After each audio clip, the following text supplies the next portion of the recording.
नमस्कार विद्यार्थी मित्रांनो,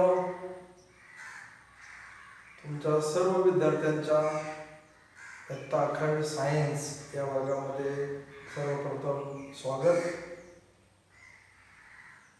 तुम्ही सायन्स या फॅकल्टीला ॲडमिशन घेतले. विज्ञान सायन्सचे प्रामुख्याने 3 भाग पडतात, तुम्हाला माहिती आहे. फिजिक्स, केमिस्ट्री आणि बायोलॉजी. त्यापैकी जो पहिला भाग आहे फिजिक्स, त्याच्याबद्दल आपण माहिती पाहणार आहोत. तर फिजिक्स 11वीच्या पुस्तकामध्ये चॅप्टर 1 तो आपल्याला शिकायचा आहे,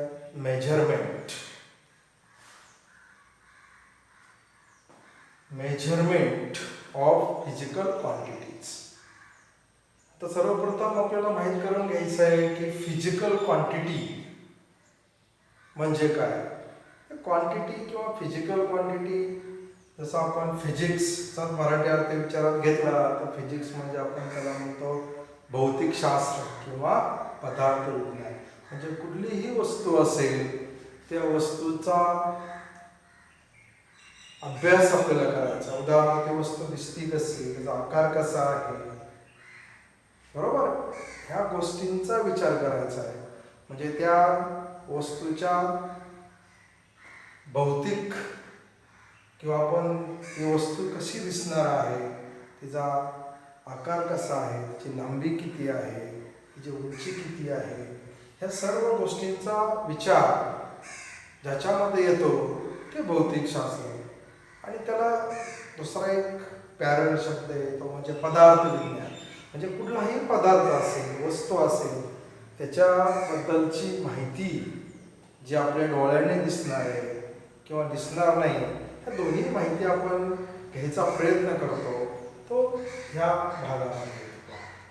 पण त्यामध्ये मेजरमेंट चॅप्टरमध्ये पहिलाच आपला मुद्दा आहे किंवा पॉईंट आहे तो म्हणजे scopes and excitement of physics. म्हणजे आपल्याला फिजिक्स या विषयाच्या अंतर्गत कुठल्या गोष्टींचा अभ्यास करायचा आहे किंवा कुठल्या गोष्टी या फिजिक्समध्ये येतात याचा आपण थोडक्यात आढावा घेणार आहोत. आता याच्यामध्ये 2 गोष्टी प्रामुख्याने येतात. एक गोष्ट म्हणजे ज्याच्यामध्ये सर्व मोठ्यात मोठ्या वस्तू आहेत. मोठ्यात मोठ्या वस्तू म्हणजे उदाहरणार्थ आपल्याकडे मोठी वस्तू विचारात घेतली अर्थ. मग अर्थचं बद्दल काय माहित असेल तर अर्थचं मास किती असेल, आपण त्याला मास ऑफ अर्थ म्हणतो. Mass of earth he large quantity झाली. किंवा temperature of sun, mass of sun किंवा मास ऑफ युनिव्हर्स, ह्या ज्या मोठ्यात मोठी गोष्टी आहेत. दुसरीकडे फिजिक्समध्ये लहानात लहान गोष्टींचा सुद्धा विचार होतो किंवा लहानात लहान गोष्टींचा सुद्धा अभ्यास केला जातो. आपल्याला खूप लहान असेल, सूक्ष्म अशी वस्तू असेल तर तिला पाहण्यासाठी आपल्याला मायक्रोस्कोपचा वापर करावा लागतो. मग विद्यार्थ्यांना तुम्हाला माहिती आहे की आपल्याकडे मायक्रोस्कोप वेगवेगळ्या प्रकारचे आहेत. की सर्वांना माहीत असणारा मायक्रोस्कोप म्हणजे आपण त्याला सिंपल मायक्रोस्कोप म्हणतो. दुसरा जो प्रकार आहे तो लॅबोरेटरीमध्ये असतो आपल्या 11वी-12वी सायन्सच्या लॅबमध्ये, त्याला आपण कंपाऊंड मायक्रोस्कोप असं म्हणतो. म्हणजे मायक्रोस्कोपच्या साहाय्याने आपण त्यांना नुसत्या डोळ्याने न दिसणाऱ्या वस्तू आपण पाहू शकतो. म्हणूनच आपण पहिल्या टॉपिकमध्ये पहा की basically there are 2 domains in the scope of physics. की पहिल्या ज्या लार्ज गोष्टी आहेत मोठ्या त्याला आपण म्हटलंय मॅक्रोस्कोपिक डोमेन आणि सेकंड मायक्रोस्कोपिक डोमेन. मायक्रोस्कोप म्हणजे आपण खूप लहान वस्तूचा अभ्यास करायचा असेल त्या प्रकाराला आपण म्हटलंय मायक्रोस्कोपिक डोमेन. आणि ज्या लार्ज आहेत, मोठ्यात मोठ्या आहेत, त्यांना आपण मॅक्रोस्कोपिक डोमेन असतो.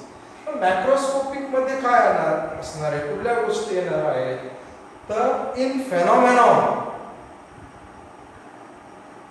we study the phenomenon of such microscopic domain in laboratory, in terrestrial phenomenon and astronomical phenomenon.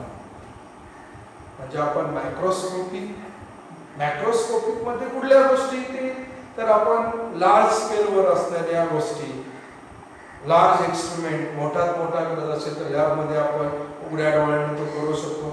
तो एक्सपेरिमेंट आपण पाहू शकतो, त्याचे रिझल्ट आपल्याला मिळू शकतात, आपण ते रिझल्ट पाहू शकतो. ह्या गोष्टी सगळ्या लॅबोरेटरीमध्ये होतात, आपण त्याला लॅब म्हणतो. काही गोष्टी त्यापेक्षा मोठ्या आहेत, टेरेस्ट्रियल आपण त्याला म्हणू शकतो किंवा ॲस्ट्रॉनॉमिकल, त्याला आपण ॲस्ट्रोफिजिक्स सुद्धा म्हणतो. ॲस्ट्रॉनॉमिकल स्केलवर ते केल्या जातात. आता मायक्रोस्कोपिक म्हणजे आपल्या डोळ्याने न दिसणाऱ्या, पण त्याला पाहण्यासाठी कुणाचा वापर करायचा आहे? मायक्रोस्कोपचा. मग याच्यामध्ये कुणाचा अभ्यास करायचा आहे? In microscopic phenomenon such as atomic, molecular and nuclear phenomenon किंवा atom, mass of atom, mass of molecule, size of atom or nuclear phenomena. Also in macroscopic we study firstly classical mechanics. In classical mechanics we study mechanics. In mechanics we study the different types of laws. For example, Newton's laws of motion, first law, second law, third law, then what is meant by force, what is meant by velocity, what is meant by displacement. These are the quantities we observe or we study under mechanics. Second, electrodynamics. This is the branch of physics and we study the phenomenon related to electrodynamics. Optics.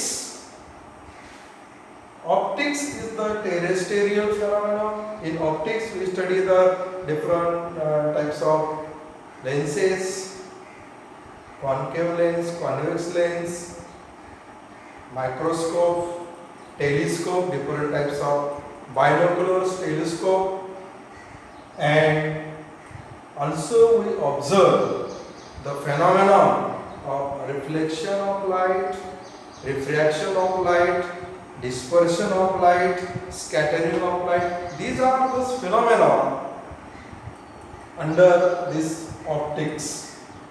And thermodynamics.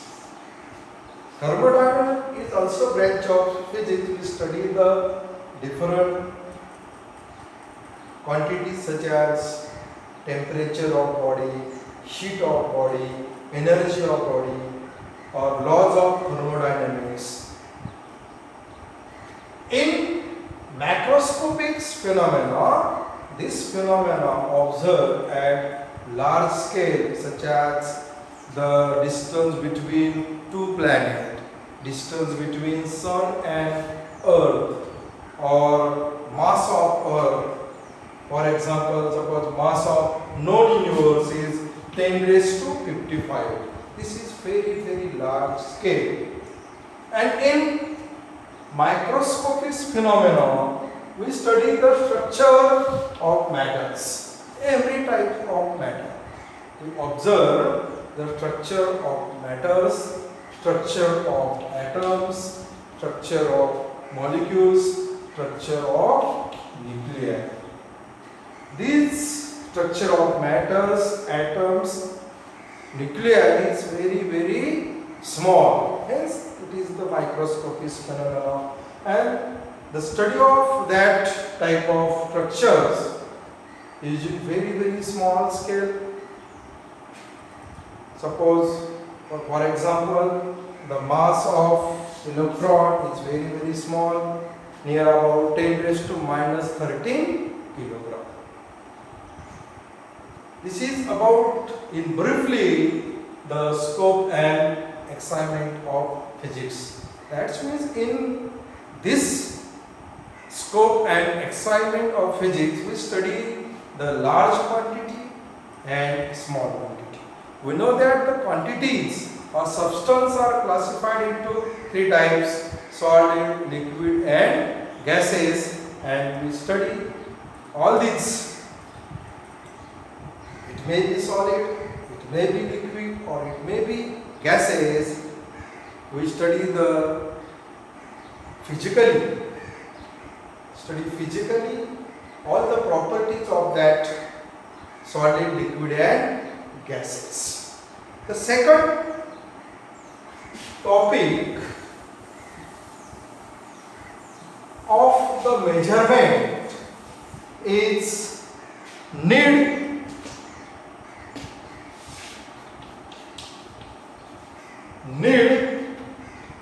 for measurement.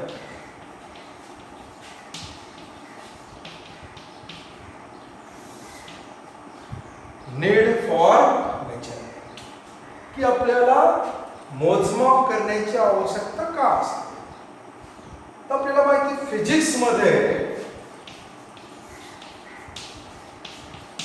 दोन गोष्टी खूप महत्त्वाच्या. एक, the first is we perform experiment and second is the measurement.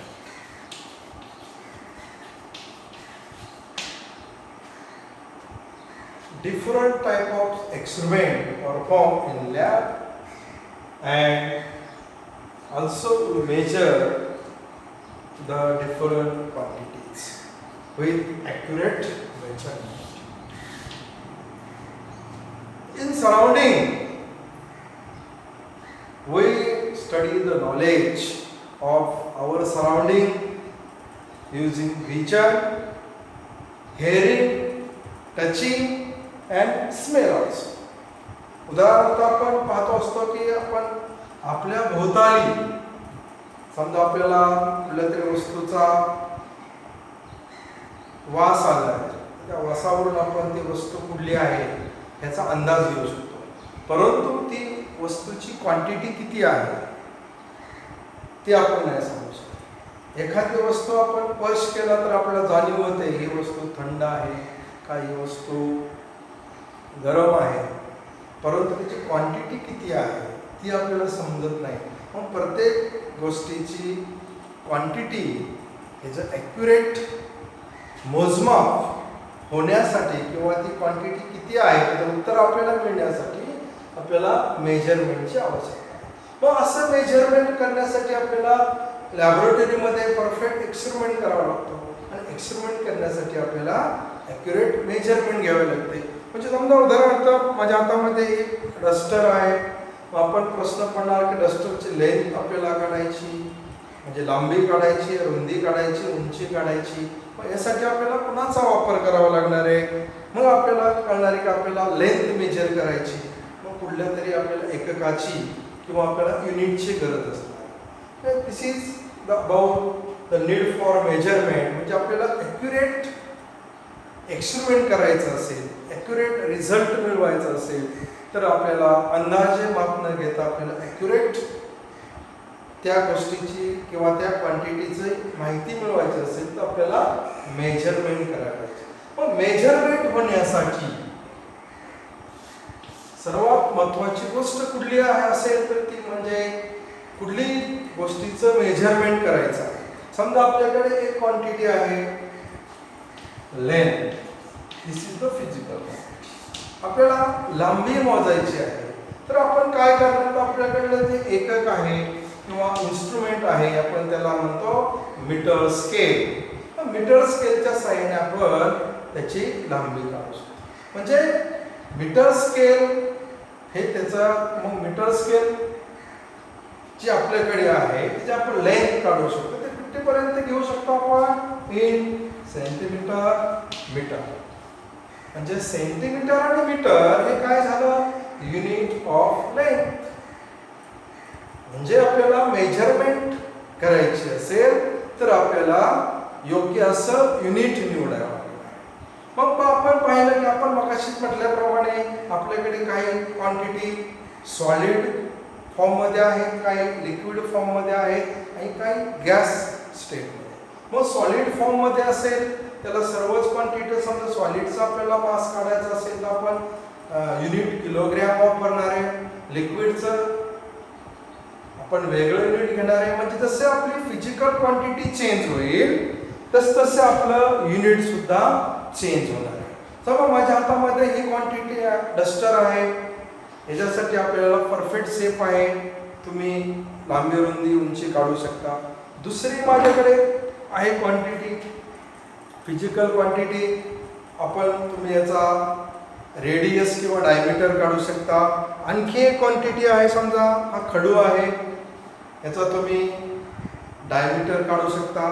अशा quantity change झाली तर आपल्याला unit सुद्धा चेंज करावं लागतं. मग आपण च्या पुढल्या भागामध्ये तेच पाहणार आहोत की युनिट्स ऑफ मेजरमेंट, किंवा ह्या मेजरमेंट करण्यासाठी आपल्याला कुठल्या युनिटची आवश्यकता आहे, युनिटचे किती प्रकार आहेत आणि एकाच क्वांटिटीचे अनेक युनिट, त्या युनिटचं कन्व्हर्जन कसं असतं याचा आपण पुढल्या भागामध्ये म्हणजे युनिट्स या भागामध्ये त्याचा विचार करणार आहोत. थँक्यू.